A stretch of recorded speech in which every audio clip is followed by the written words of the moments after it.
जी हाँ ਸਰੋਤਿਓ, ਹੁਣ ਸਮਾਂ ਹੋ ਗਿਆ ਪ੍ਰੋਗਰਾਮ ਖਬਰ ਤੇ ਨਜ਼ਰ ਬਲਤੇਜ ਪੰਨੂ ਜੀ ਦੇ ਨਾਲ। ਮੇਰਾ ਨਾਮ ਦਿਲਪ੍ਰੀਤ ਸਿੰਘ ਅਤੇ ਬਲਤੇਜ ਪੰਨੂ ਜੀ ਦੀ ਗੱਲ ਕਰਨ ਤੋਂ ਪਹਿਲਾਂ ਬਸ ਅੱਜ ਸ਼ੋਅ ਦੇ ਸਪਾਂਸਰਾਂ ਦਾ ਧੰਨਵਾਦ ਕਰਨਾ ਚਾਹੁੰਦੇ ਹਾਂ। ਖਾਲਸਾ ਇੰਸ਼ੋਰੈਂਸ, ਗੁਰਦੀਪ ਸਿੰਘ ਬਿਰਦੀ ਕਲੋਵਿਸ ਤੋਂ, ਇਸ਼ਨਜੀਤ ਸਿੰਘ ਖਲੋਠੀ ਯੂਬਾ ਸਿਟੀ ਤੋਂ, ਸਤਨਾਮ ਸਿੰਘ ਸ਼ੇਰਗਿੱਲ ਸੈਲਮਾ ਤੋਂ, ਮਨਦੀਪ ਸਿੰਘ ਅਤੇ ਸਰਬਜੀਤ ਕੌਰ ਸੈਨੋਜ਼ੇ ਤੋਂ, ਜੱਸੀ ਗਿੱਲ ਪਲੰਬਿੰਗ ਅਤੇ ਜੱਸੀ ਸਿੱਧੂ ਬੇਕਰਸਫੀਲਡ, ਪ੍ਰੀਤਮ ਸਿੰਘ ਅਤੇ ਤਲਵਿੰਦਰ ਸਿੰਘ ਗਿੱਲ ਬੇਕਰਸਫੀਲਡ ਤੋਂ, ਹਰਵਿੰਦਰ ਸਿੰਘ ਸਮਰਾ ਯੂਬਾ ਸਿਟੀ ਤੋਂ, ਕਸ਼ਮੀਰ ਸਿੰਘ ਸੈਕਰਾਮੈਂਟੋ ਤੋਂ, ਸਾਊਥ ਵੈਸਟ ਫਾਰਮੇਸੀ ਬੇਕਰਸਫੀਲਡ ਤੋਂ ਅਤੇ ਹਰਬੰਸ ਸਿੰਘ ਉੱਪਲ ਯੂਬਾ ਸਿਟੀ ਤੋਂ। ਇਹ ਸਾਰੇ ਸਪਾਂਸਰਾਂ ਦਾ ਬਹੁਤ ਬਹੁਤ ਧੰਨਵਾਦ ਕਰਦੇ ਹਾਂ। ਅਤੇ ਹੁਣ ਜੀ ਅਸੀਂ ਹੁਣ ਜਾਂਦੇ ਪੰਜਾਬ ਦੀਆਂ ਖਬਰਾਂ ਵੱਲ। ਬਲਤੇਜ ਪੰਨੂ ਜੀ ਸਤਿ ਸ਼੍ਰੀ ਅਕਾਲ, ਜੀ ਆਇਆਂ ਨੂੰ। ਸਤਿ ਸ਼੍ਰੀ ਅਕਾਲ, ਧੰਨਵਾਦ ਦਿਲਪ੍ਰੀਤ, ਬਹੁਤ ਮਿਹਰਬਾਨੀ, ਥੈਂਕ ਯੂ ਜੀ। ਬਿਲਕੁਲ। ਔਰ ਅੱਜ ਦੀ ਜੋ ਕੁਛ ਵਾਪਰ ਰਿਹਾ ਭਾਰਤ ਦੇ ਵਿੱਚ ਜਾਂ ਪੰਜਾਬ ਦੇ ਵਿੱਚ, ਉਹਦੀ ਕੁਛ ਆਪਾਂ ਚੀਰ ਫਾੜ ਕਰਦੇ ਹਾਂ ਅਗਲੇ ਕੁਛ ਸਮੇਂ ਦੇ ਵਾਸਤੇ। ਔਰ ਗੱਲ ਸ਼ੁਰੂ ਜਿਹੜੀ ਉਹ ਕਰਾਂਗੇ ਭਾਰਤ ਤੇ ਪਾਕਿਸਤਾਨ ਦੇ ਸੰਬੰਧਾਂ ਦੇ ਵਿੱਚ ਜਿਹੜਾ ਜਾਧਵ, ਕੁਲਭੂਸ਼ਣ ਜਾਧਵ ਇੱਕ ਖਾਸ ਕੜੀ ਵਜੋਂ ਪਿਛਲੇ ਕੁਛ ਸਮੇਂ ਤੋਂ ਜਿਹੜਾ ਉਹ ਉਭਰਿਆ, ਜਿਹਦੇ ਵਾਸਤੇ ਪਾਕਿਸਤਾਨ ਕਹਿੰਦਾ ਹੈ ਕਿ ਉਹਨੂੰ ਅੱਤਵਾਦੀ ਕਾਰਵਾਈਆਂ ਕਰਕੇ ਪਾਕਿਸਤਾਨ ਦੇ ਵਿੱਚ ਗ੍ਰਿਫਤਾਰ ਕੀਤਾ ਗਿਆ, ਜਦੋਂ ਕਿ ਭਾਰਤ ਇਹ ਕਹਿੰਦਾ ਹੈ ਕਿ ਉਹਨੂੰ ਕਿਸੇ ਹੋਰ ਮੁਲਕ ਚੋਂ ਗ੍ਰਿਫਤਾਰ ਕਰਕੇ ਲਿਆਂਦਾ ਗਿਆ। ਇਸ ਮਾਮਲੇ ਦੇ ਵਿੱਚ ਪਾਕਿਸਤਾਨ ਨੇ ਭਾਰਤ ਦੇ ਵੱਲੋਂ ਕੁਲਭੂਸ਼ਣ ਜਾਧਵ ਨੂੰ ਜਿਹੜੀ ਸਫਾਰਤੀ ਪਹੁੰਚ ਮੁਹੱਈਆ ਕਰਾਉਣ ਦੀ ਮੰਗ ਜਿਹੜੀ ਸੀ, ਇਹ ਕਹਿ ਕੇ ਇੱਕ ਵਾਰ ਫੇਰ ਜਿਹੜੀ ਹੈ ਜੀ ਉਹ ਠੁਕਰਾ ਦਿੱਤੀ ਆ ਕਿ ਕੁਲਭੂਸ਼ਣ ਜਾਧਵ ਮਾਮਲੇ ਨੂੰ ਪਾਕਿਸਤਾਨ ਦੀਆਂ ਜੇਲ੍ਹਾਂ ਦੇ ਵਿੱਚ ਬੰਦ ਭਾਰਤ ਤੇ ਆਮ ਕੈਦੀਆਂ ਦੇ ਨਾਲ ਜੋੜ ਕੇ ਵੇਖਣਾ ਹਾਸੋਹੀਣੀ ਗੱਲ ਹੈ। ਭਾਰਤ ਨੇ ਭਾਰਤੀ ਜਲ ਸੈਨਾ ਦੇ ਰਿਟਾਇਰਡ ਅਧਿਕਾਰੀ ਕੁਲਭੂਸ਼ਣ ਜਾਧਵ ਨੂੰ ਸਫਾਰਤੀ ਪਹੁੰਚ ਮੁਹੱਈਆ ਕਰਾਉਣ ਦੀ ਮੰਗ ਕੀਤੀ ਸੀ, ਜਿਹਨੂੰ ਪਾਕਿਸਤਾਨ ਦੀ ਫੌਜੀ ਅਦਾਲਤ ਦੇ ਵੱਲੋਂ ਮੌਤ ਦੀ ਸਜ਼ਾ ਜਿਹੜੀ ਉਹ ਸੁਣਾਈ ਗਈ ਹੈ। ਪਾਕਿਸਤਾਨ ਦੇ ਵਿਦੇਸ਼ ਦਫ਼ਤਰ ਨੇ ਇਹ ਕਿਹਾ ਹੈ ਕਿ ਕਮਾਂਡਰ ਜਾਧਵ ਦੇ ਕੇਸ ਦੀ ਆਮ ਕੈਦੀਆਂ ਤੇ ਮਛੇਰਿਆਂ ਦੇ ਨਾਲ ਤੁਲਨਾ ਕਰਨੀ ਹਾਸੋਹੀਣੀ ਹੈ। ਇਹਨੇ ਦਾਅਵਾ ਕੀਤਾ ਹੈ ਕਿ ਜਾਧਵ ਭਾਰਤ ਦਾ ਥਲ ਸੈਨਾ ਅਧਿਕਾਰੀ ਸੀ, ਜਿਹਨੂੰ ਭਾਰਤੀ ਖੁਫੀਆ ਏਜੰਸੀ ਰਾਅ ਦੇ ਵੱਲੋਂ ਜਸੂਸੀ ਲਈ ਪਾਕਿਸਤਾਨ ਭੇਜਿਆ ਗਿਆ ਸੀ, ਜਿਹਦੇ ਕਰਕੇ ਕਈ ਮਾਸੂਮ ਜਾਨਾਂ ਗਈਆਂ ਤੇ ਪਾਕਿਸਤਾਨ ਦੀ ਸੰਪੱਤੀ ਦਾ ਨੁਕਸਾਨ ਜਿਹੜਾ ਸੀ ਉਹ ਹੋਇਆ। ਪਾਕਿਸਤਾਨ ਭਾਰਤ ਵੱਲੋਂ ਜਾਧਵ ਨੂੰ ਸਫਾਰਤੀ ਪਹੁੰਚ ਮੁਹੱਈਆ ਕਰਾਉਣ ਦੀ ਮੰਗ 15 ਤੋਂ ਵੱਧ ਵਾਰੀ ਜਿਹੜੀ ਹੈ ਜੀ ਉਹ ਖਾਰਜ ਕਰ ਚੁੱਕਿਆ, ਜਦੋਂ ਕਿ ਭਾਰਤ ਦੇ ਵੱਲੋਂ ਪਾਕਿਸਤਾਨ ਤੇ ਵਿਆਨਾ ਸਮਝੌਤੇ ਦੀ ਵਾਰ-ਵਾਰ ਉਲੰਘਣਾ ਕਰਨ ਦੇ ਦੋਸ਼ ਜਿਹੜੇ ਆ ਜੀ ਉਹ ਲਾਏ ਜਾਂਦੇ ਆ। ਭਾਵ ਕਿ ਇਹ ਮਸਲਾ ਜਿਹੜਾ ਉਹ ਕਾਫੀ ਤੇਜ਼ੀ ਖੀਰ ਦੋਵਾਂ ਮੁਲਕਾਂ ਦੇ ਵਿਚਾਲੇ ਬਣਦਾ ਜਾ ਰਿਹਾ, ਜਿੱਥੇ ਸਰਹੱਦ ਦੇ ਉੱਤੇ ਭਾਰਤ ਤੇ ਪਾਕਿਸਤਾਨ ਦੇ ਵਿੱਚ ਕੁਲਭੂਸ਼ਣ ਜਾਧਵ ਨੂੰ ਲੈ ਕੇ ਜਿਹੜਾ ਜੀ ਉਹ ਤਣਾਅ ਵੱਧ ਰਿਹਾ। ਉੱਧਰ ਦੂਜੇ ਪਾਸੇ ਸਿੱਕਮ ਵਾਲੀ ਸਾਈਡ ਦੇ ਉੱਤੇ ਭਾਰਤ ਤੇ ਚੀਨ ਦੇ ਵਿਚਾਲੇ ਵੀ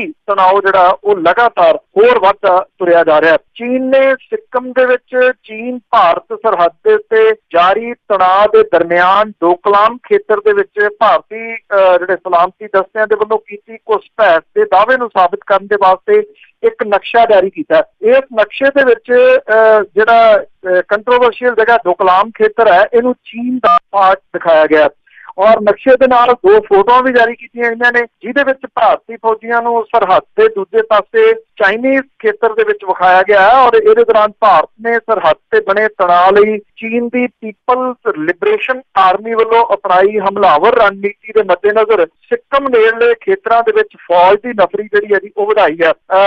ਸੂਤਰਾਂ ਦੇ ਮੁਤਾਬਕ ਇਸ ਤਾਇਨਾਤੀ ਤੋਂ ਭਾਵੇਂ ਜੰਗ ਲੜਨਾ ਨਹੀਂ ਤੇ ਸਲਾਮਤੀ ਦਸਤਿਆਂ ਨੂੰ ਹਥਿਆਰ ਹੇਠਾਂ ਵੱਲ ਨੂੰ ਰੱਖਣ ਦੇ ਵਾਸਤੇ ਕਿਹਾ ਗਿਆ। ਚੀਨ ਦੇ ਵਿਦੇਸ਼ ਮੰਤਰਾਲੇ ਦੇ ਵੱਲੋਂ ਜਾਰੀ ਨਕਸ਼ੇ ਦੇ ਵਿੱਚ ਵਿਵਾਦਮਈ ਖੇਤਰ ਨੂੰ ਨੀਲੇ ਰੰਗ ਦੇ ਤੀਰ ਦੇ ਨਾਲ ਵਿਖਾਇਆ ਗਿਆ। ਚੀਨ ਨੇ ਦਾਅਵਾ ਕੀਤਾ ਹੈ ਕਿ ਭਾਰਤੀ ਫੌਜੀਆਂ ਨੇ ਇਸ ਖੇਤਰ ਦੇ ਵਿੱਚ ਘੁਸਪੈਠ ਕਰਦਿਆਂ ਚੀਨੀ ਫੌਜੀਆਂ ਨੂੰ ਸੜਕ ਦੀ ਉਸਾਰੀ ਕਰਨ ਤੋਂ ਰੋਕਿਆ ਤੇ ਉੱਥੇ ਬਣੇ ਬੰਕਰਾਂ ਨੂੰ ਜਿਹੜਾ ਸੀ ਉਹ ਢਾਹ ਦਿੱਤਾ। ਮੰਤਰਾਲੇ ਦੇ ਜਿਹੜਾ ਬੁਲਾਰਾ ਲੂਕਾਂਗ ਹੈ, ਉਹਨੇ ਇਹ ਗੱਲ ਕਹੀ ਆ ਕਿ ਨਕਸ਼ੇ ਦੇ ਨਾਲ 2 ਫੋਟੋਆਂ ਵੀ ਉਹਨੇ ਜਾਰੀ ਕੀਤੀਆਂ ਨੇ। ਮੰਤਰਾਲੇ ਨੇ ਮਗਰੋਂ ਇਹਨਾਂ ਨੂੰ ਆਪਣੀ ਵੈਬਸਾਈਟ ਦੇ ਉੱਤੇ ਵੀ ਅਪਲੋਡ ਕੀਤਾ ਔਰ ਇਹਨਾਂ ਤਸਵੀਰਾਂ ਦੇ ਵਿੱਚ ਕੁੱਲ 3 ਬੁਲਡੋਜ਼ਰ ਜਿਹੜੇ ਆ ਉਹ ਦਿਖਾਈ ਦੇ ਰਹੇ ਆ, ਜਿਹੜੇ ਕਿ ਭਾਰਤ ਦੇ ਦੱਸੇ ਜਾਂਦੇ ਆ। ਔਰ ਤਸਵੀਰਾਂ ਦੇ ਵਿੱਚ ਇੱਕ ਲਾਲ ਲਕੀਰ ਵੀ ਨਜ਼ਰ ਆਉਂਦੀ ਆ, ਜਿਹੜੀ ਕਿ ਸਰਹੱਦ ਦੇ ਉੱਤੇ ਚੀਨੀ ਹਿੱਸਾ ਜਿਹੜਾ ਜੀ ਉਹ ਦੱਸਿਆ ਗਿਆ।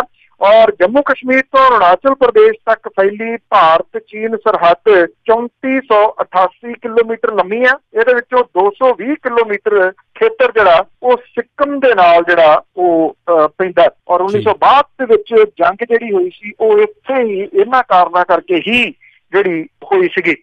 ਪੰਜਾਬ ਸਰਕਾਰ ਦੇ ਵੱਲੋਂ ਨਵੇਂ ਨਿਯੁਕਤ ਕੀਤੇ ਗਏ ਐਡਵੋਕੇਟ ਜਨਰਲ ਜਿਹੜੇ ਨੇ ਉਹਦੀ ਵਜ੍ਹਾ ਕਰਕੇ ਪੰਜਾਬ ਕਾਂਗਰਸ ਜਿਹੜੀ ਆ ਉਹ ਕਾਫੀ ਕਸੂਤੀ ਸਥਿਤੀ ਦੇ ਵਿੱਚ ਇਸ ਵੇਲੇ ਫਸ ਰਹੀ ਹੈ।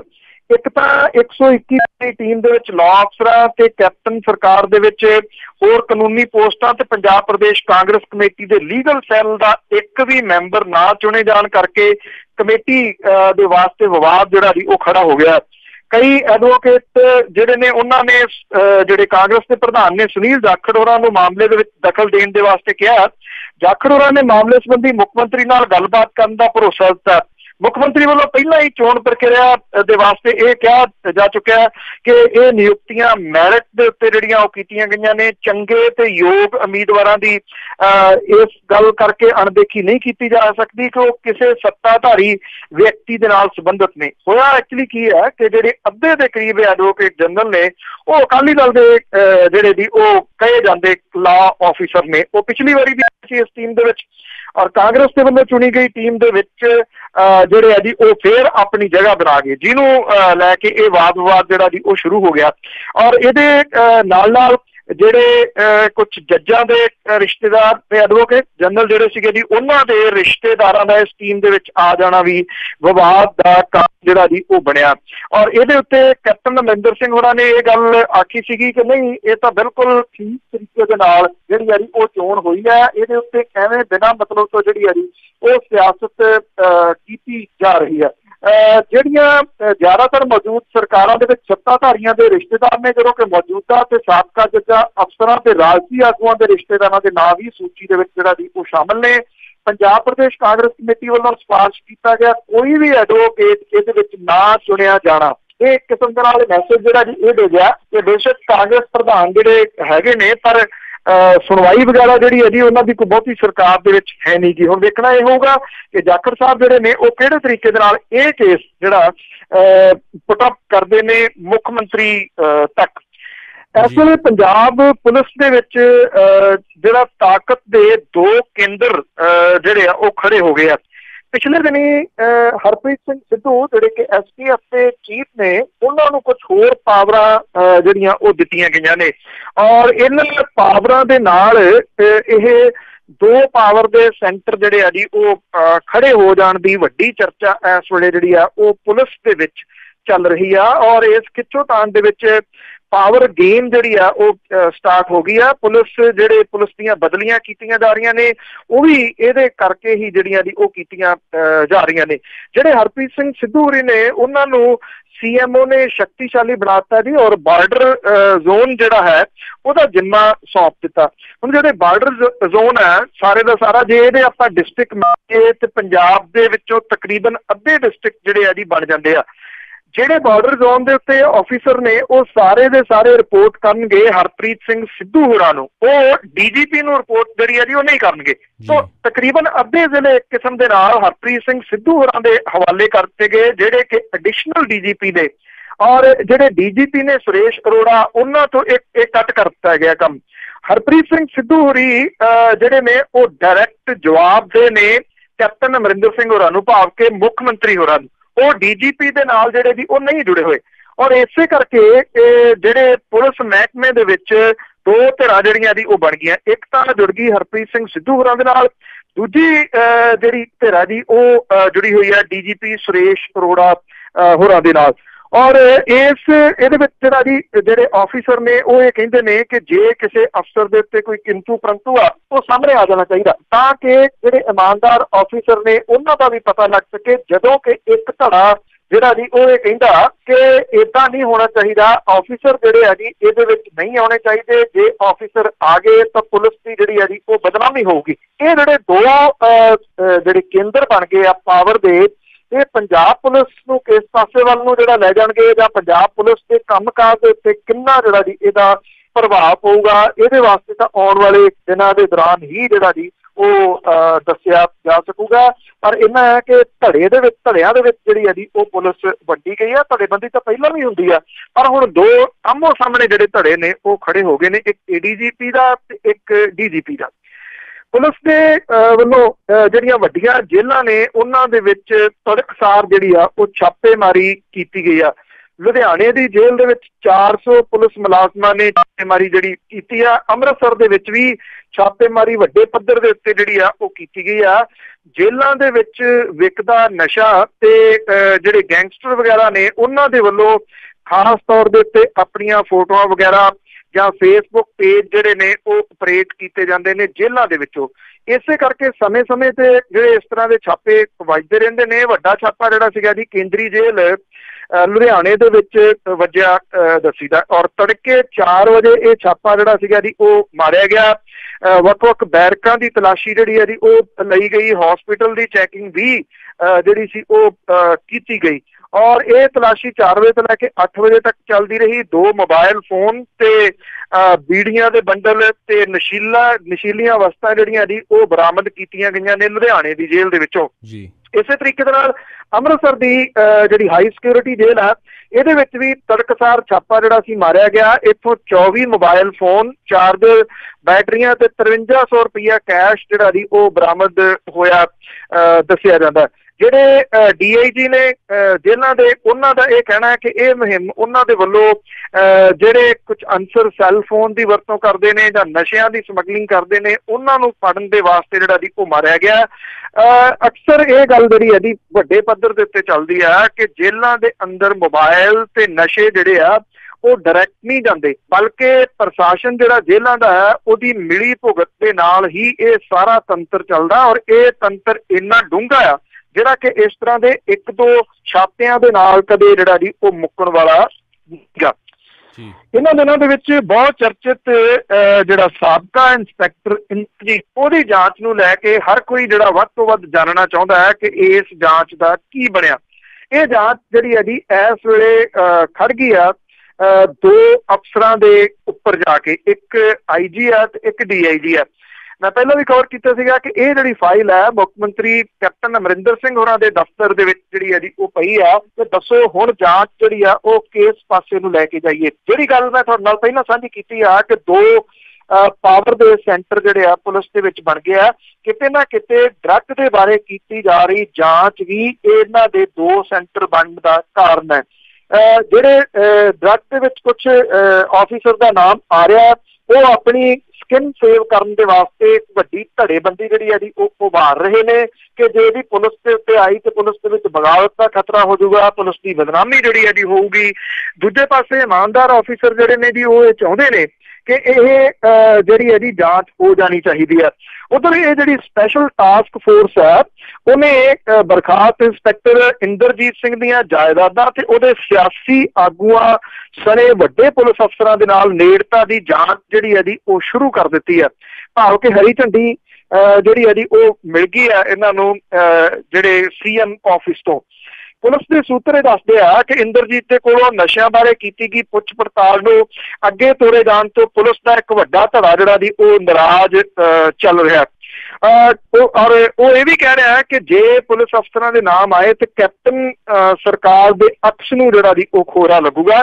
ਵੈਸੇ ਕੈਪਟਨ ਸਰਕਾਰ ਦੇ ਅਕਸ ਨੂੰ ਤਾਂ ਖੋਰਾ ਨਹੀਂ ਲੱਗਣਾ, ਖੋਰਾ ਤਾਂ ਜਿਹੜੀ ਪਿਛਲੀ ਸਰਕਾਰ ਸੀ ਉਹਨੂੰ ਜਿਹੜਾ ਉਹ ਲੱਗੂਗਾ, ਉਹਦੇ ਅਕਸ ਨੂੰ ਜਿਹੜੀ ਉਹ ਢਾਹ ਲੱਗੂਗੀ। ਇਹ ਵੀ ਕਿਹਾ ਜਾ ਕੈਪਟਨ ਅਮਰਿੰਦਰ ਸਿੰਘ ਹੋਰਾਂ ਦੇ ਵੱਲੋਂ STF ਦੇ ਮੁਖੀ ਹਰਪ੍ਰੀਤ ਸਿੰਘ ਸਿੱਧੂ ਹੋਰਾਂ ਨੂੰ ਜਿਵੇਂ ਬਾਰਡਰ ਰੇਂਜ ਦਾ ਵਾਧੂ ਚਾਰਜ ਦਿੱਤਾ ਗਿਆ, ਉਹਨੇ ਉਹਨਾਂ ਪੁਲਿਸ ਅਫਸਰਾਂ ਨੂੰ ਵੱਡਾ ਝਟਕਾ ਲਾਇਆ ਜੀ ਜਿਹੜੇ ਇੰਦਰਜੀਤ ਸਿੰਘ ਮਾਮਲੇ ਨੂੰ ਠੱਪ ਕਰਾਉਣ ਦੇ ਵਾਸਤੇ ਜ਼ੋਰ ਜਿਹੜਾ ਜੀ ਉਹ ਲਾ ਰਹੇ ਨੇ। ਇਹ ਕਿਹਾ ਜਾ ਰਿਹਾ ਕਿ ਜਿਹੜੇ ਫੋਨ ਸੀ ਇੰਦਰਜੀਤ ਦੇ ਉਹਦੇ ਵਿੱਚੋਂ ਜਿਹੜੀ ਕਾਲ ਡਿਟੇਲ ਆ ਉਹ ਸਾਰੀ ਕੱਢੀ ਗਈ ਆ, ਔਰ ਖਾਸ ਤੌਰ ਦੇ ਉੱਤੇ ਜਿਹੜੀਆਂ ਲੰਬੀਆਂ ਗੱਲਾਂ ਇੱਥੇ ਕਰਦਾ ਇੰਦਰਜੀਤ ਸਿੰਘ ਲੋਕਾਂ ਦੇ ਨਾਲ, ਉਹਨਾਂ ਲੰਬੀਆਂ ਗੱਲਾਂ ਨੂੰ ਜਿਹੜਾ ਜੀ ਖੰਗਾਲਿਆ ਜਾ ਰਿਹਾ। ਕਿ ਜਿਹੜੀਆਂ ਘੰਟੇ ਘੰਟੇ ਡੇਢ ਘੰਟਾ ਗੱਲਾਂ ਜਿਹੜੇ ਕੁਝ ਸਿਆਸੀ ਨੇਤਾ ਨੇ ਉਹਨਾਂ ਦੇ ਨਾਲ ਉਹ ਕਾਹਦੀਆਂ ਕਰਦਾ ਰਿਹਾ। ਇਹ ਵੀ ਕਿਹਾ ਜਾ ਰਿਹਾ ਜੀ ਕਿ ਅਫਸਰਾਂ ਦੇ ਵਿੱਚ ਤਾਂ ਇਸ ਵੇਲੇ ਡਰ ਪਿਆ ਹੀ ਹੋਇਆ। ਕੁਝ ਸਿਆਸੀ ਨੇਤਾ ਜਿਹਦੇ ਵਿੱਚ ਦੁਆਬੇ ਦੇ ਕੁਝ ਨੇਤਾ ਸ਼ਾਮਲ ਨੇ, ਉਹਨਾਂ ਨੂੰ ਵੀ ਇਸ ਗੱਲ ਦਾ ਡਰ ਜਿਹੜਾ ਜੀ ਉਹ ਲੱਗਿਆ ਹੋਇਆ ਵੀ ਇਹ ਜਿਹੜੀ ਜਾਂਚ ਆ ਤੁਰਦੀ ਕਿਤੇ ਉਹਨਾਂ ਵੱਲ ਨਾ ਆਣ ਪਹੁੰਚੇ। ਔਰ ਜਿਹੜੇ ਤਰੀਕੇ ਦੇ ਨਾਲ ਇਹ ਬਾਰਡਰ ਰੇਂਜ ਦੇ ਆਫੀਸਰ ਜਿਹੜੇ ਨੇ ਉਹ ਹੁਣ ਡਾਇਰੈਕਟ ਅੰਡਰ ਆ ਗਏ ਨੇ ਹਰਪ੍ਰੀਤ ਸਿੰਘ ਸਿੱਧੂ ਹੋਰਾਂ ਦੇ, ਉਹਦੇ ਤੋਂ ਜਿਹੜਾ ਜੀ ਇਹ ਲੱਗਦਾ ਕਿ ਆਉਂਦੇ ਦਿਨਾਂ ਦੇ ਦੌਰਾਨ ਕਿਸੇ ਵੱਡੀ ਮੱਛੀ ਨੂੰ ਹੱਥ ਜਿਹੜਾ ਜੀ ਉਹ STF ਦੇ ਵੱਲੋਂ ਪਾਇਆ ਜਾ ਸਕਦਾ। ਇਹ ਵੱਡੀ ਮੱਛੀ ਕੋਈ ਪੁਲਿਸ ਆਫੀਸਰ ਹੋਊਗਾ ਜਾਂ ਸਿਆਸੀ ਨੇਤਾ ਹੋਊਗਾ। ਇਹਦੇ ਵਾਸਤੇ STF ਅਜੇ ਆਪਣੇ ਪੱਤੇ ਜਿਹੜੇ ਆ ਜੀ ਉਹ ਨਹੀਂ ਖੋਲ ਰਹੀ ਜੀ। ਪੰਜਾਬ ਸਰਕਾਰ ਦੇ ਖਜ਼ਾਨੇ ਦੇ ਵਿੱਚ ਕਰੀਬ 570 ਕਰੋੜ ਰੁਪਏ ਅਣਵਰਤੇ ਪਏ ਨੇ, ਜਿਹੜੇ ਕਿ ਮਜ਼ਦੂਰਾਂ ਦੀ ਭਲਾਈ ਦੇ ਵਾਸਤੇ ਵਰਤੇ ਜਾਣੇ ਸੀਗੇ। ਸੁਪਰੀਮ ਕੋਰਟ ਨੇ ਪੰਜਾਬ ਸਣੇ ਦੇਸ਼ ਭਰ ਦੇ ਵਿੱਚ ਉਸਾਰੀ ਮਜ਼ਦੂਰਾਂ ਦੀ ਭਲਾਈ ਵਾਲੇ ਪੈਸੇ ਦੇ ਵੇਰਵੇ ਨਾ ਮਿਲਣ ਦੇ ਉੱਤੇ ਕੈਗ ਨੂੰ ਇਹਨਾਂ ਫੰਡਾਂ ਦਾ ਪਤਾ ਲਾਉਣ ਦੀ ਹਦਾਇਤ ਜਿਹੜੀ ਹੈ ਜੀ ਉਹ ਕੀਤੀ ਆ। Punjab building and other construction workers welfare board ਜਿਹੜਾ ਉਹਦੇ ਕੋਲੇ ਇਸ ਵੇਲੇ 6 ਲੱਖ ਉਸਾਰੀ ਮਜ਼ਦੂਰ ਰਜਿਸਟਰਡ ਨੇ। ਔਰ ਸਰਕਾਰੀ ਤੱਥਾਂ ਦੇ ਅਨੁਸਾਰ ਪੰਜਾਬ ਸਰਕਾਰ ਦੇ ਵੱਲੋਂ ਮਈ 17 ਤੱਕ ਲੇਬਰ ਸੈਸ ਦੇ ਤਹਿਤ 1015 ਕਰੋੜ ਰੁਪਏ ਇਕੱਠੇ ਕੀਤੇ ਗਏ, ਜਿਹਦੇ ਚੋਂ ਮਜ਼ਦੂਰਾਂ ਦੀ ਭਲਾਈ ਦੇ ਉੱਤੇ 430 ਕਰੋੜ ਰੁਪਏ ਖਰਚ ਕੀਤੇ ਗਏ। ਪ੍ਰਬੰਧਕੀ ਕਾਰਜਾਂ ਦੇ ਉੱਤੇ ਤਕਰੀਬਨ 19.5 ਕਰੋੜ ਰੁਪਏ ਖਰਚ ਕੀਤੇ ਗਏ। ਉਸਾਰੀ ਸੈਸ ਦੇ ਵਿੱਚੋਂ 449 ਕਰੋੜ ਰੁਪਏ ਦੀ ਵਰਤੋਂ ਕੀਤੀ ਗਈ, ਜਦੋਂ ਕਿ ਬਾਕੀ 500 ਤਕਰੀਬਨ 70 ਕਰੋੜ ਰੁਪਏ ਅਣਵਰਤੇ ਪਏ ਨੇ। ਪੰਜਾਬ ਸਰਕਾਰ ਨੂੰ ਹਰ ਸਾਲ ਲੇਬਰ ਸੈਸ ਤੋਂ ਜਿਹੜਾ ਜੀ ਪੈਸਾ ਮਿਲ ਰਿਹਾ, ਇਹਦੇ ਵਿੱਚ ਪਿਛਲੇ ਮਾਲੀ ਸਾਲ ਦੇ ਦੌਰਾਨ ਸਭ ਤੋਂ ਵੱਧ 200 ਕਰੋੜ ਰੁਪਇਆ ਲੇਬਰ ਸੈਸ ਦੇ ਵਿੱਚੋਂ ਮਿਲਿਆ ਸੀਗਾ। ਔਰ ਮੁੱਢਲੇ ਸਾਲਾਂ ਦੇ ਦੌਰਾਨ 4 ਵਰੇ ਤਾਂ ਅਫਸਰ ਉਸਾਰੀ ਮਜ਼ਦੂਰਾਂ ਦੀ ਭਲਾਈ ਦੀ ਤੁਲਨਾ 'ਚ ਵੱਧ ਪੈਸਾ ਪ੍ਰਬੰਧਕੀ ਕੰਮਾਂ ਤੇ ਖਰਚ ਕਰਦੇ ਰਹੇ। ਸਾਲ 10-11 ਦੇ ਵਿੱਚ ਮਜ਼ਦੂਰਾਂ ਦੇ ਕਲਿਆਣ ਦੇ ਉੱਤੇ 14 ਲੱਖ ਰੁਪਏ ਖਰਚ ਕੀਤੇ ਗਏ, ਜਦੋਂ ਕਿ ਅਫਸਰਾਂ ਦੇ ਪ੍ਰਬੰਧਕੀ ਕੰਮਾਂ ਦੇ ਉੱਤੇ 2 ਕਰੋੜ ਰੁਪਇਆ ਲਾਤਾ। ਲੇਬਰ ਵੈਲਫੇਅਰ ਬੋਰਡ ਦੇ ਅਫਸਰਾਂ ਨੇ ਸਾਲ 14 ਦੇ ਵਿੱਚ ਲੇਬਰ ਸੈਸ ਤੇ ਜਿਹੜਾ ਪੈਸਾ ਸੀਗਾ ਇਹਦੇ ਵਿੱਚ 1 ਕਰੋੜ 33 ਲੱਖ ਰੁਪਏ ਦੀਆਂ ਗੱਡੀਆਂ ਖਰੀਦ ਲਈਆਂ। ਤਨਖਾਹਾਂ ਦੇ ਉੱਤੇ 6 ਕਰੋੜ ਤੋਂ ਉੱਪਰ ਖਰਚਾ ਔਰ 43 ਲੱਖ ਰੁਪਏ ਦੇ ਜਿਹੜੇ ਕੰਪਿਊਟਰ ਤੇ ਸਟੇਸ਼ਨਰੀ ਦੇ ਉੱਤੇ ਉਹ ਖਰਚੇ। ਵੈਲਫੇਅਰ ਬੋਰਡ ਦੇ ਸੂਤਰ ਇਹ ਕਹਿੰਦੇ ਨੇ ਕਿ ਭਲਾਈ ਸਕੀਮਾਂ ਦੇ ਤਹਿਤ ਮਜ਼ਦੂਰਾਂ ਤੇ ਲਾਇਆ ਜਾ ਰਿਹਾ ਤੇ ਸਕੀਮਾਂ ਦੇ ਉੱਤੇ ਪੈਸਾ ਜਿਹੜਾ ਇਹਦੀ ਦਰ ਹਰ ਸਾਲ ਜਿਹੜੀ ਆ ਉਹ ਵੱਧ ਰਹੀ ਹੈ। ਤੁਸੀਂ ਅੰਦਾਜ਼ਾ ਲਾਓ ਜਿੰਨਾ ਪੈਸਾ 500 ਕਰੋੜ ਰੁਪਏ ਤੋਂ ਉੱਪਰ ਮਜ਼ਦੂਰਾਂ ਲਈ ਖਜ਼ਾਨੇ ਦੇ ਵਿੱਚ ਪਿਆ, ਜੇ ਇਹ ਪ੍ਰੋਪਰ ਖਰਚਿਆ ਜਾਂਦਾ ਤੇ ਨਿਰਸੰਦੇਹ ਮਜ਼ਦੂਰਾਂ ਦਾ ਜਿਹੜਾ ਜੀ ਜ਼ਿੰਦਗੀ ਦਾ ਲੈਵਲ ਮਾੜਾ ਮੋਟਾ ਜਿਹੜਾ ਜੀ ਉਹ ਤਾਂ ਆ ਸਕਦਾ, ਪਰ ਸਰਕਾਰਾਂ ਮਜ਼ਦੂਰਾਂ ਨੂੰ ਮਜ਼ਦੂਰ ਹੀ ਜਿਹੜਾ ਉਹ ਰਹਿਣ ਦੇਣਾ ਚਾਹੁੰਦੀਆਂ ਨੇ। ਸਵਿਸ ਬੈਂਕ ਦਾ ਅਕਸਰ ਜਦੋਂ ਜ਼ਿਕਰ ਚੱਲਦਾ ਹੈ ਤਾਂ ਸਵਿਸ ਬੈਂਕਾਂ ਦੇ ਵਿੱਚ ਪਏ ਭਾਰਤੀ ਕਾਲੇ ਧਨ ਦਾ, ਭਾਰਤੀ ਬਲੈਕ ਮਨੀ ਜਿਹੜੀ ਹੈ ਜੀ ਉਹਦਾ ਜ਼ਿਕਰ ਜ਼ਰੂਰ ਹੁੰਦਾ, ਪਰ ਹੁਣ ਸਵਿਸ ਬੈਂਕਾਂ ਦੇ ਵਿੱਚ ਜਿਹੜਾ ਇਹ ਪੈਸਾ ਪਿਆ ਇਸ ਮਾਮਲੇ ਦੇ ਵਿੱਚ ਭਾਰਤ ਖਿਸਕ ਔਰ 88ਵੇਂ ਨੰਬਰ ਦੇ ਉੱਤੇ ਜਿਹੜਾ ਚਲੇ ਗਿਆ, ਜਦੋਂ ਕਿ ਇੰਗਲੈਂਡ ਹਾਲੇ ਵੀ ਪਹਿਲੇ ਜਗ੍ਹਾ ਦੇ ਉੱਤੇ ਰਿਹਾ। ਸਵਿਟਜ਼ਰਲੈਂਡ ਦੀਆਂ ਬੈਂਕਾਂ ਦੇ ਵਿੱਚ ਪਿਆ ਭਾਰਤੀਆਂ ਦਾ ਜਿਹੜਾ ਪੈਸਾ ਉਹ ਸਵਿਸ ਬੈਂਕਿੰਗ ਸਿਸਟਮ ਦੇ ਵਿੱਚ ਵਿਦੇਸ਼ੀ ਗਾਹਕਾਂ ਦੇ ਕੁੱਲ ਧਨ ਦਾ ਮਹਿਜ਼ 0.04% ਜਿਹੜਾ ਜੀ ਉਹ ਬਣਦਾ ਹੈ। ਸਵਿਸ ਨੈਸ਼ਨਲ ਬੈਂਕ ਦੇ ਵੱਲੋਂ ਜਾਰੀ ਕੀਤੇ ਗਏ 16 ਦੇ ਅੰਤ ਵਿੱਚ ਜਿਹੜੇ ਜਾਰੀ ਕੀਤੇ ਗਏ ਅੰਕੜੇ ਨੇ, ਜੇ ਉਹਨਾਂ ਅੰਕੜਿਆਂ ਨੂੰ ਖੰਗਾਲੀਏ ਤਾਂ ਇਸ ਰਾਸ਼ੀ ਨੂੰ SNB ਨੇ ਸਵਿਸ ਬੈਂਕਾਂ ਦੀ ਗਾਹਕਾਂ ਪ੍ਰਤੀ ਦੇਣਦਾਰੀ ਦੱਸਦਿਆਂ ਕਿਹਾ ਕਿ ਇਹ ਅੰਕੜੇ ਸਵਿਸ ਅਧਿਕਾਰੀਆਂ ਦੇ ਵੱਲੋਂ ਨਸ਼ਰ ਕੀਤੇ ਗਏ ਨੇ। ਭਾਰਤ 'ਚ ਕਾਲੇ ਧਨ ਦੇ ਮੁੱਦੇ ਦੇ ਉੱਤੇ ਛਿੜੀ ਬਹਿਸ ਦੇ ਮੁਤਾਬਕ ਵੱਡੀ ਰਾਸ਼ੀ ਜਮ੍ਹਾਂ ਹੋਣ ਵੱਲ ਸੰਕੇਤ ਨਹੀਂ ਕਰਦੇ। SNB ਦੇ ਜਿਹੜੇ ਅੰਕੜਿਆਂ ਦੇ ਵਿੱਚ ਭਾਰਤ ਤੋਂ ਜਮ੍ਹਾਂ ਹੋਈ ਰਾਸ਼ੀ ਸ਼ਾਮਲ ਹੈ। ਭਾਰਤੀਆਂ ਤੇ NRIs ਵੱਲੋਂ ਹੋਰ ਮੁਲਕਾਂ ਤੋਂ ਸਵਿਸ ਬੈਂਕਾਂ 'ਚ ਇਹ ਜਿਹੜਾ ਪੈਸਾ ਜਮ੍ਹਾਂ ਕਰਾਇਆ ਹੋ ਸਕਦਾ ਹੈ। ਇਹ ਵੀ ਮੰਨਿਆ ਜਾ ਰਿਹਾ ਹੈ ਕਿ ਸਵਿਟਜ਼ਰਲੈਂਡ ਦੀਆਂ ਬੈਂਕਾਂ ਦੇ ਜਿਹੜੇ ਗੁਪਤਾ ਵਾਲੀ ਨਿਯਮ ਖਿਲਾਫ ਇੰਟਰਨੈਸ਼ਨਲ ਪੱਧਰ ਦੇ ਉੱਤੇ ਮੁਹਿੰਮ ਛਿੜਨ ਬਾਅਦ ਸਵਿਸ ਬੈਂਕ ਵਿੱਚ ਪਿਆ ਬਲੈਕ ਮਨੀ ਜਿਹੜੀ ਭਾਰਤੀਆਂ ਨੇ ਹੋਰ ਥਾਈਂ ਤਬਦੀਲ ਜਿਹੜੀ ਹੈ ਉਹ ਕਰ ਦਿੱਤੀ ਹੈ। ਸਵਿਸ ਬੈਂਕਾਂ ਨੇ ਇਹ ਕਿਹਾ ਕਿ ਬਲੈਕ ਮਨੀ ਦੇ ਉੱਤੇ ਨਿਗਾਹ ਰੱਖਣ ਦੇ ਯਤਨ ਦੌਰਾਨ ਸਿੰਗਾਪੁਰ ਤੇ ਹਾਂਗਕਾਂਗ ਵਰਗੇ ਹੋਰ ਕੌਮਾਂਤਰੀ ਵਿੱਤੀ ਕੇਂਦਰਾਂ ਦੇ ਮੁਕਾਬਲੇ ਭਾਰਤੀਆਂ ਨੇ ਬਹੁਤ ਥੋੜਾ ਪੈਸਾ ਜਿਹੜਾ ਸੀਗਾ ਜੀ ਉਹ ਜਮ੍ਹਾਂ ਕਰਾਇਆ। ਸਵਿਸ ਬੈਂਕਾਂ ਦੇ ਵਿੱਚ ਵਿਸ਼ਵ ਭਰ ਦੇ ਜਿਹੜੇ ਕਸਟਮਰ ਨੇ ਉਹਨਾਂ ਦੇ ਵੱਲੋਂ ਜਮ੍ਹਾਂ ਕਰਾਏ ਕੁੱਲ ਪੈਸੇ ਦੇ ਵਿੱਚ ਥੋੜਾ ਜਿਹਾ ਵਾਧਾ ਜਿਹੜਾ ਜੀ ਉਹ ਦਰਜ ਹੋਇਆ। 16 ਦੇ ਦੌਰਾਨ ਇਹ 1.41 ਟ੍ਰਿਲੀਅਨ ਸਵਿਸ ਫਰੈਂਕ ਤੋਂ ਵੱਧ ਕੇ 1.42 ਟ੍ਰਿਲੀਅਨ ਫਰੈਂਕ ਜਿਹੜਾ ਉਹ ਹੋ ਗਿਆ। ਔਰ ਸਵਿਸ ਬੈਂਕਾਂ ਦੇ ਵਿੱਚ ਪੈਸਾ ਜਿਹੜਾ ਜਮ੍ਹਾਂ ਕਰਾਉਣ ਵਾਲੇ ਮੁਲਕਾਂ ਚੋਂ UK ਦੇ 359 ਅਰਬ ਫਰੈਂਕ ਦੇ ਨਾਲ ਪਹਿਲੀ ਜਗ੍ਹਾ ਦੇ ਉੱਤੇ ਹੈ ਔਰ ਇਹ ਕੁੱਲ ਜਮ੍ਹਾਂ ਪੈਸੇ ਦਾ 25% ਤੋਂ ਵੱਧ ਬਣਦਾ ਹੈ। ਔਰ ਇਹਦੇ ਵਿੱਚ 177 ਅਰਬ ਫਰੈਂਕ ਦੇ ਨਾਲ ਅਮਰੀਕਾ ਦਾ ਦੂਜਾ ਨੰਬਰ ਹੈ। ਸਵਿਸ ਬੈਂਕਾਂ ਦੇ ਵਿੱਚ ਇੰਡੀਅਨਾਂ ਦੇ ਤਕਰੀਬਨ 4500 ਕਰੋੜ ਰੁਪਏ ਜਮ੍ਹਾਂ ਨੇ ਤੇ ਉਹ 88ਵੇਂ ਜਗ੍ਹਾ ਦੇ ਉੱਤੇ ਨੇ 1.4 ਅਰਬ ਫਰੈਂਕ ਦੇ ਨਾਲ। ਪਾਕਿਸਤਾਨ ਇਸ ਸੂਚੀ ਦੇ ਵਿੱਚ 71ਵੇਂ ਨੰਬਰ ਦੇ ਉੱਤੇ ਆ, ਭਾਵ ਕਿ ਪਾਕਿਸਤਾਨ ਦਾ ਪੈਸਾ ਹੁਣ ਜਿਹੜਾ ਸਵਿਸ ਬੈਂਕਾਂ ਦੇ ਵਿੱਚ ਕਾਲੇ ਧਨ ਦਾ ਭਾਰਤ ਦੇ ਨਾਲੋਂ ਜ਼ਿਆਦਾ ਹੈ। ਸ਼ਾਇਦ ਕਿਤੇ ਨਾ ਕਿਤੇ ਹੁਣ ਜਦੋਂ ਇਹ ਬਲੈਕ ਮਨੀ ਜਿਹੜੀ ਹੈ ਜੀ ਉੱਥੋਂ ਗਾਇਬ ਹੋ ਗਈ ਆ ਤੇ ਇੱਥੋਂ ਦੀ ਸਰਕਾਰ ਕੀ ਕਹੂਗੀ ਜੀ ਉੱਥੇ ਹੁਣ ਜਦੋਂ ਪੈਸਾ ਹੈ ਹੀ ਨਹੀਂ ਗਾ ਤੇ ਅਸੀਂ ਜਿਹੜਾ ਜੀ ਉਹ ਕਿੱਥੋਂ ਲੈ ਕੇ ਆਉਣਾ। 14 ਦੀਆਂ ਜਿਹੜੀਆਂ ਲੋਕ ਸਭਾ ਚੋਣਾਂ ਹੋਈਆਂ ਸੀ ਉਹਦੇ ਵਿੱਚ ਇਹ ਜੁਮਲਾ ਛੱਡਿਆ ਗਿਆ ਸੀਗਾ ਕਿ ਸਾਰਾ ਪੈਸਾ ਲਿਆਵਾਂਗੇ ਤੇ ਇੱਕ ਭਾਰਤੀ ਦੇ ਅਕਾਊਂਟ ਦੇ ਵਿੱਚ 15-15 ਲੱਖ ਰੁਪਈਆ ਜਿਹੜਾ ਜੀ ਉਹ ਆ ਜਾਊਗਾ।